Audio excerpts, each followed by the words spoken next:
Hey people, it's me again.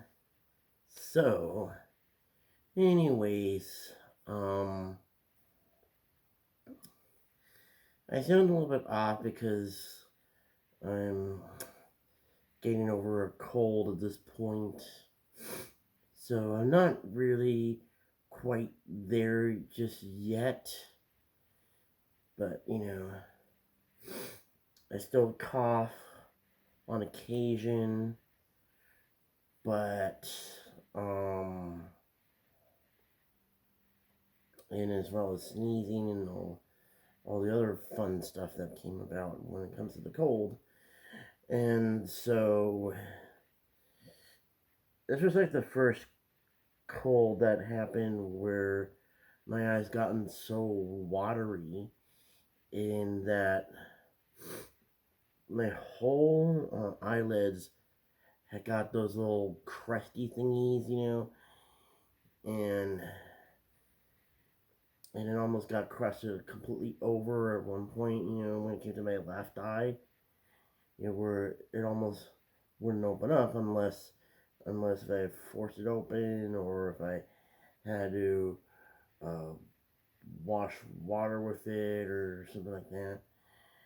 And as well as like my right eye at that point there. And it got so watery that it made my vision on my right eye be so blurry. Because I even remember at one point where I was taking a nap and somehow I almost forgot where the wall was. You know, when I got up, you know, and it was one of those little things that it might have been like a false awakening or some other kind of thing where the where your brain just gets confused, like about like what is real and what is the dream state or something like that, and then boom, like here it was, like that. So that whole story kind of reminds me uh, back when Uncle Don was still alive, and so I don't know if it's still there, but there was a picture when I was in Don and Susie's house, my aunt and uncle, um, where I've, it was in the hallway, and there was like this sort of collage, and um, at one point I think uh, Uncle Don had hurt his eye, where I think he either had hit it against something or whatever it was, and so he was laying on the hospital bed and has like this little eye patch on his eye. And then uh, my cousin Terry, she was probably maybe about like 18 months or almost 2 years, if I recall correctly. Yeah. So that was like another thing. And speaking of all that, it's been, you know, 13 years since Uncle Don had passed away. He had passed away from Huntington's, and unfortunately for my cousin Terry, now she has Huntington's. And then she was already exhibiting like some of the earlier signs of it, but when it's presented in women, it's completely different, and in one instance, it was like she could not really, cut her food with the silverware anymore. And so um, Noah, my cousin-in-law, had to cut it for her, or maybe even like my aunt Susie had to do it for her in some ways, and I think there was just might have been like another form of it, might have been the aloofness was another thing, but And next year she's gonna be 40, and I don't know how long she's gonna be able to live at this point. Because when it came to my uncle, she um because my uncle had been diagnosed around like '01, but might have had the early onset of those symptoms probably around 99 or so, his when both his parents had passed away, and that might have been like the triggering event of that sort.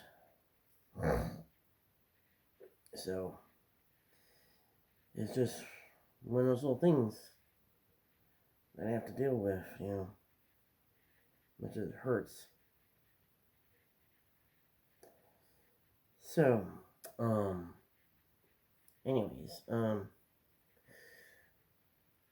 I think when it comes to like this time of year when it's kind of like close to the end of November and then this December is starting up at some point, of course everybody has this sort of bit of reflection here.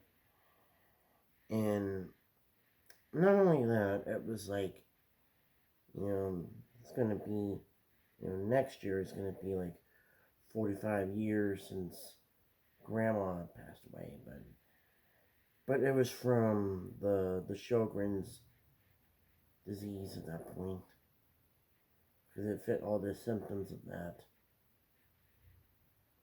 But I mean, I always wonder how things would have been if she was able to stay alive at that point. She would have also got to see me grow up, and not only that, my brothers and my older cousins, and then as well as any of the cousins that were born after me. And not only that, she would have been able to see, her great grandchildren and all of that. Because even though I think Grandpa probably did stay alive for a little while just to see, my second cousins, when they were little, before he had passed away. But that was about like 30 years ago at that point, since he passed away. But it was hard, you know. It was just all within a couple months, and, you know, that, you know, that, that my grandpa had tripped over like a little divider thingy between that separates the little lane or whatever they call it, like, and then broke his hip. And then while recovering that, he ended up having a stroke due to hypertension. And then, of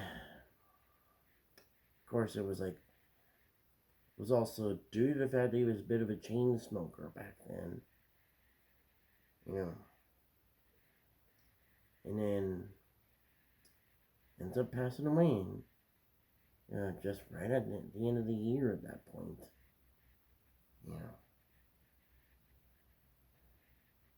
But it was one of those little things that if he had stayed alive, he would have saw the rest of us growing up. Would have also met like some of the other grandchildren that hadn't been born yet, and then of course the two oldest great grandchildren, growing up, and then the great grand and the other two great grandchildren, But I mean, I feel like there was a lot of things that happened that were like also sad there, but there were also like good parts that came after that, you know, as far as all of that, but not that I really want to go into specifics about that sort of thing. But, you know, so, anyways, I guess that's probably it. So, talk to you guys later.